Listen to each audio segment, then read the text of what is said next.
Sa pagbisita ni Pangulong Duterte sa Saudi Arabia, mas mapapalakas daw ang relasyon ng dalawang bansa at mapapangalagaan din ang kapakanan ng mga OFW. Mula sa Saudi Arabia, balitang hatid ni Emil Sumangil. Mas lalo raw mapangangalagaan ang kapakanan ng mga kababayan nating nagtatrabaho dito sa Saudi Arabia. Ngayong nilagdaanan ng Pilipinas at Saudi Arabia ang isang kasunduan na layong maisaayos ang pagre-recruit ng mga manggagawa.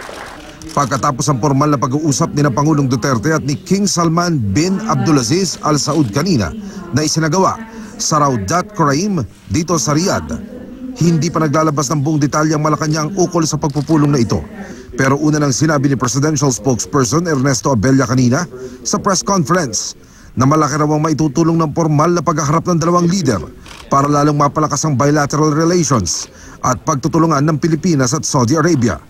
The state visit is an opportunity for the Philippines to stress that bilateral relations, founded on people-to-people ties, can strive for stronger partnership for progress.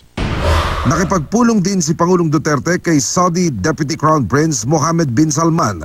Ngayong araw nakatakdang magtalumpati ang Pangulong Duterte sa harap ng mga mamumuhunan dito sa Saudi Arabia.